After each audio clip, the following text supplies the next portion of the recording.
안녕하세요.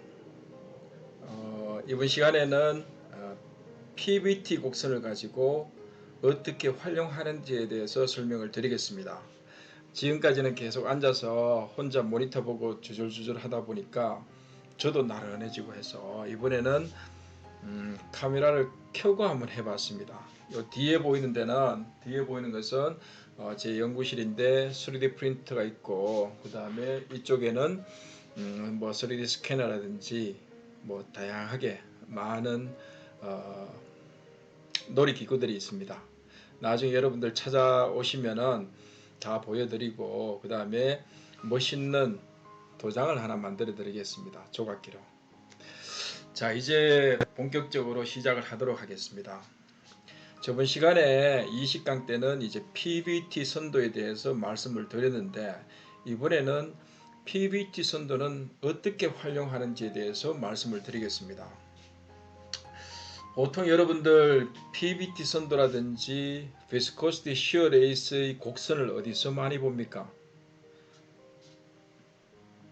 아마 현업을 하면서는 거의 못 보고 그 다음에 해석을 할때 비스코시티 시어 레이스 곡선이 있고 그 다음에 PVT 곡선이 나옵니다. 그러면은 거기에서 나온 물성을 어떻게 해석하는데 활용을 하겠습니까? 자, 우리가 해석에 사용하는 기법이 유한요소법이라는 게 있어요. Finite Element Method라는 게 있습니다. 이거는 어떻게 보면 굉장히 무식한 짓입니다.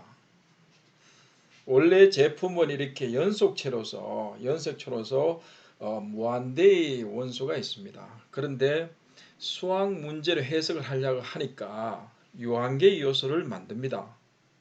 유한계 요소를 만들어 가지고 각 노드마다 각 점마다 수식을 넣어 가지고 문제를 계속 반복적으로 풀어 가지고 수렴할 때까지 반복적으로 계속 계산하는 게 유한요소법의 원리입니다. 그러다 보면은 여러분들이 지금 PVT 곡선이라든지 비스코시티 시어 레이슬 그래프는 어떻게 돼야 됩니까?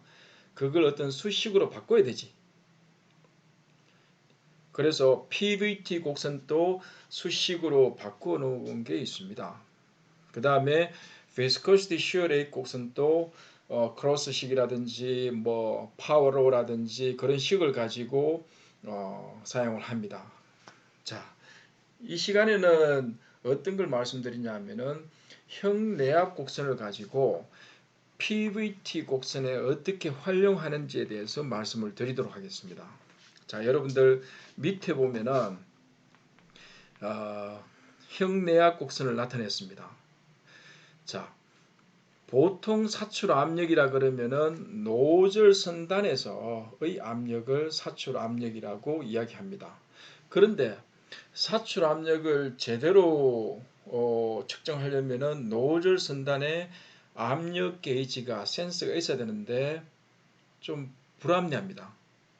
그렇게 해서 계산에 의해서 나오는 경우가 많아요. 뒤에 유량에 의해서 압력이 생기지 않습니까?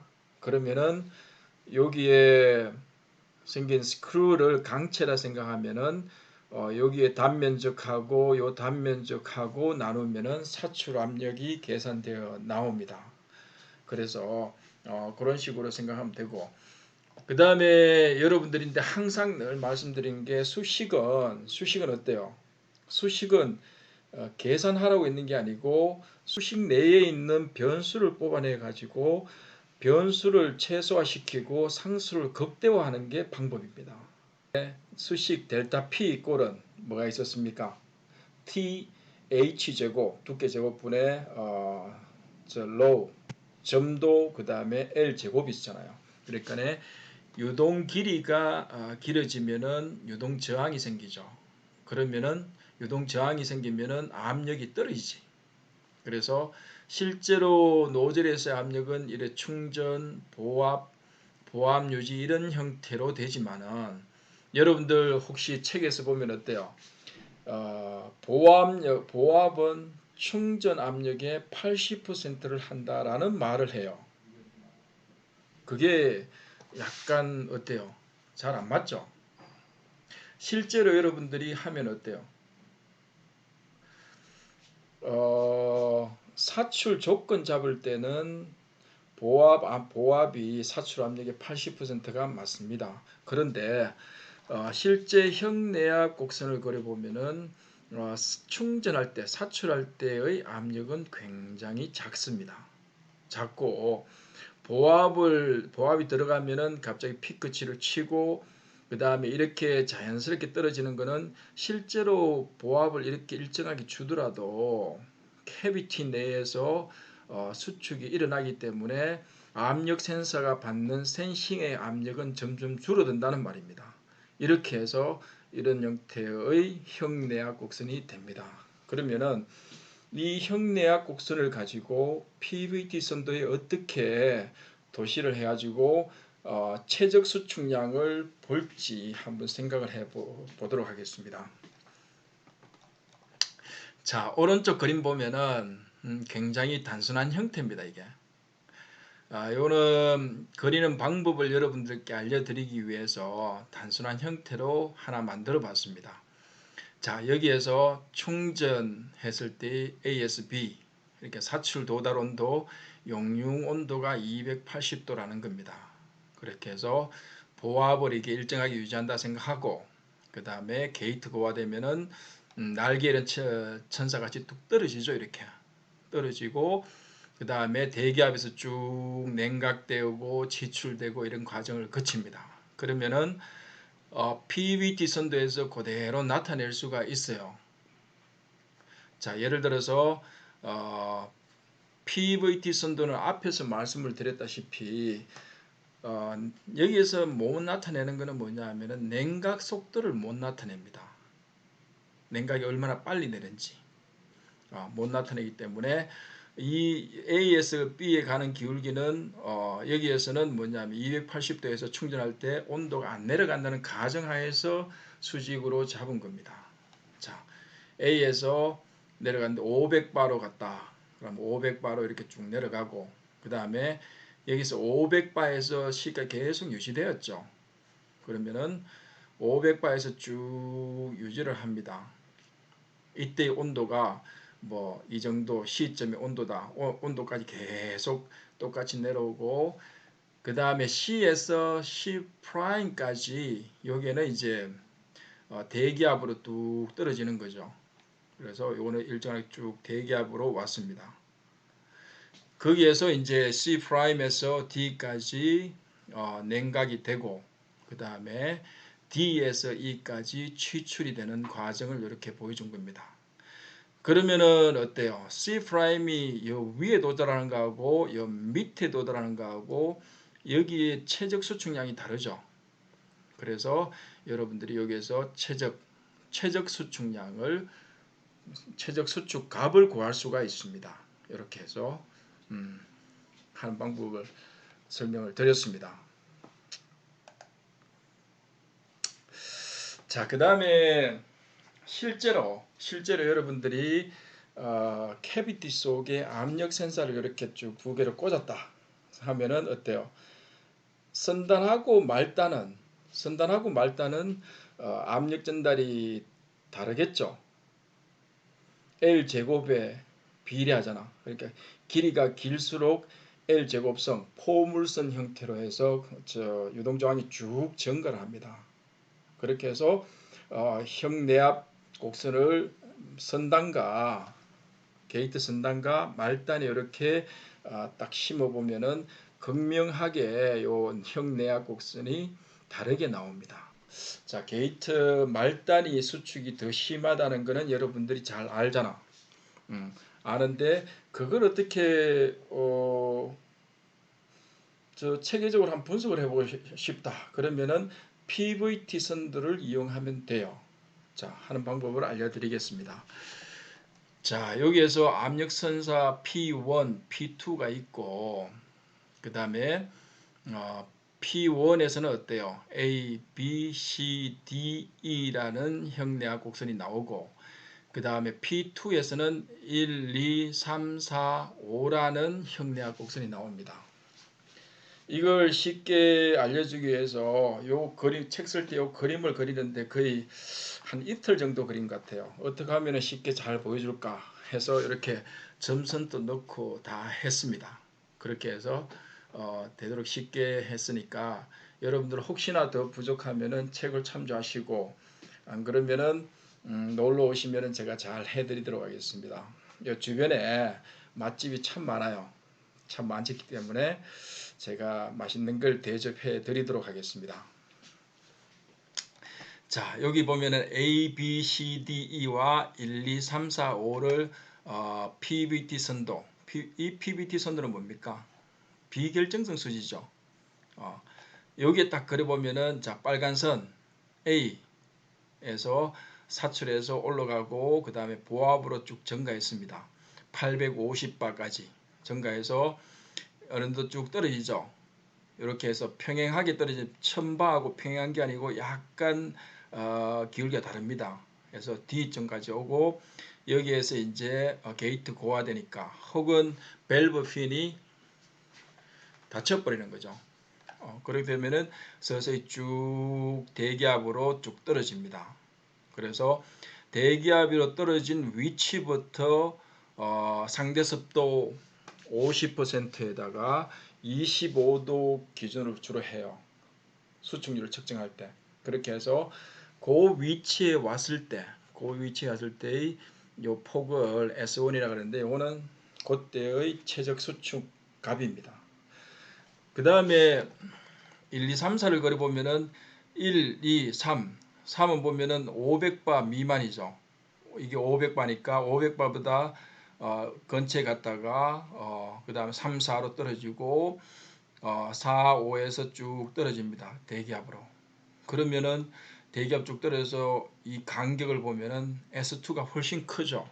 그렇기 때문에 오른쪽에 보면은 게이트 선단하고 게이트 말단의 수축량이 다른 것도 요 PBT 선도로서 최적 수축량 값으로서 규명을 할 수가 있습니다. 그걸 제가 보여드린 겁니다. 자, 그 다음에 PVT 선도에서는 어때요? 좀 전에 말씀드렸다시피 냉각 속도를 못 나타냅니다. 냉각 속도를. 그냥 여기에서는 정적인 상태, 온도가 얼마 되었을 때, 그 다음 비체적이 얼마 되었다. 그 다음 압력이 얼마 조건에서 이런 것들만 점을 하나씩 찍은 것이지 냉각 속도가 빨리 하는지 늦게 하는지가 나타내어 있지 않습니다. 그래서 냉각 속도를 다르게 하면은 선도가 달라집니다. 여기에 PBT 선도가 달라진다는데, 자, 냉각 속도가 느리면은 이거는 비결정성 수지죠. 비결정성 수지는 냉각 속도가 느릴 때 하고 빠를 때 하면은 이 선도가 위에 올라갑니다. 그러면은 보통 어때요? 우리가 사출할 때 냉각 속도를 빠르게 하니까 수축량이 적어지죠. 적어지잖아. 그런 것 같은 경우에는 똑같이 앞에서 했듯이 충전, 보압 유지, 그 다음에 대기압 떨어지는 위치가 어때요? 여기하고 그 다음에 여기하고 완전히 다르잖아. 그래서 여기 똑같은 위치 떨어지더라도 여기 간격이 여기하고 여기 간격이 다르기 때문에 냉각 속도 빠를 때가 훨씬 수축값이 적게 나타나는 게 PBT 선도에서 나타날 수 있습니다. 그 다음에 여기에는 이제 결정성 수지에 대한 PBT 선도를 나타내지 않았는데 결정성 수지에 대해서 PBT 선도를 나타내면 어떻게 돼요? 우리가 결정성 수지가 되는 과정은 열이 쭉 높았다가 쭉 내려가면서 결정화가 생기지. 결정화가 생기면서 결정화도에 의해서 그 물성이 결정이 됩니다. 그런데 이걸 결정화를 안 생기게 할 수가 있어요. 즉, 뭐 어떤 소리냐면은 여기는 결정성 수질에 이렇게 좀 낙차가 생기잖아, 그죠? 이 경우에 냉각 속도를 굉장히 빠르게 해버리면은 즉 결정화를 생길 여유를 안 두는 거야. 그 시간 이상으로 해버리면은 결정화가 안 생기고 안 생기게 할 수 있습니다. 그 예를 적용한 게 뭡니까? 우리가 블로우 성형 있잖아. 우리 뭐 PT 수지를 갖고 하는 저 지금 계신 아주머니들 다 알잖아. 페트병 하면 다 전 국민이 다 알고 있습니다. 굉장히 어려운 수지 이름인데. 그래서 PET 수지 같은 경우는 결정성 수지입니다. 그러면은 그런 것들을 빨리 냉각시켜 가지고 그다음에 결정성 수지의 특성은 뭐예요? 기본적으로 불투명한 거죠. 불투명한 거기 때문에 대부분 우리 PT병을 보면 어때요? 투명하지. 그런 것들은 뭐냐 하면은 사출 공정에서 빨리 냉각을 시켜가지고 결정화를 안 생기게 만드는 겁니다. TG 이하로 빨리 냉각을 시킵니다. 그래서 보통 프리폼 성형할 때는 페리선, 페리선 이야기 모르면은 모든 성형에서 앞공정이 하는 거는 프리폼이라고 이야기하면은 모두 소통이 됩니다. 그래서 프리폼을 만들고 난 후에 페리선을 만들고 그걸 할로겐 램프라든지 가열할 때 TG 온도 이하로 뭐 90도에서 110도 사이 가열해갖고 이제 블로우를 합니다. 그렇게 하는 게 그 응용 방법입니다. 자, 이제 마지막 장으로 가끔 시험 문제 보면 어때요? 뭐 이 강의는 시험을 위해서 하는 건 아니지만은 그래도 기술사를 준비하시는 분들은 시험 기출 문제 보면 그런 것도 있지. 인젝션 컴프레션하고 일반 사출일 때의 PBT 선도상의 형내압 곡선을 도시하시오. 그죠? 그런 것들은 차근차근 하면 됩니다. 그리고 또 먼저 인젝션 컴프레션 공법에 대한 내용을 아셔야 되지. 그런 것들은 차후에 제가 말씀을 드리고 이 시간에는 일반 사출하고 가스 사출에 대한 형내압 곡선을 가지고 PBT 선대 한번 그려보시기 바랍니다. 제가 일부러 안 그리겠습니다. 보통 이제 혈압하시면서 강의 듣는다고 굉장히 고생하시는데 한 번쯤은 이렇게 강의 듣고 한번 혼자 앉아서 한번 그려보기나 해야 될 거 아니야. 그 다음에 제가 볼 때 어떤 엔지니어는 소통할 때 말로 하는 게 아니잖아. 그죠?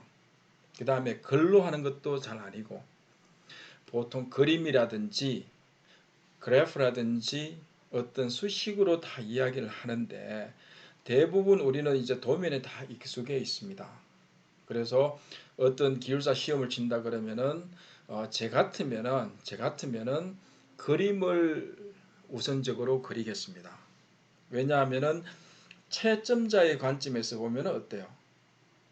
제가 채점자가 하더라도 빡빡하게 쓴 글씨를 보는 게 좋은지 안 그러면은 촌철살인의 그림을 한 장 보는 게 좋은지 그 다음에 그림을 그릴 수 있으면은 말로 그 그림을 설명하는 것은 굉장히 쉬워요. 또 체계가 있고 또 글로 주구장창 쓴다는 것은 뭡니까?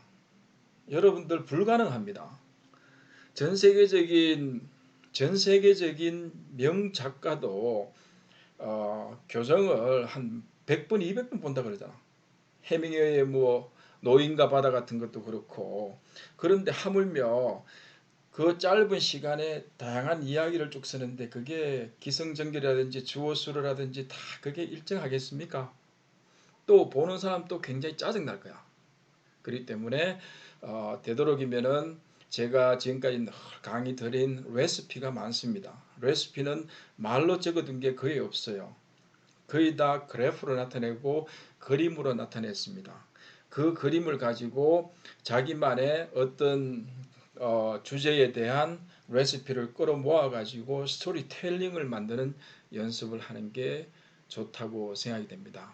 혼자 그림을 하나 딱 그리고 그 그림에 대해서 캡션을 달고 그 그 캡션 다는 그림에 대해서 하나 쭉 써보면은 금방 공부하기가 훨씬 쉬울 것으로 생각됩니다.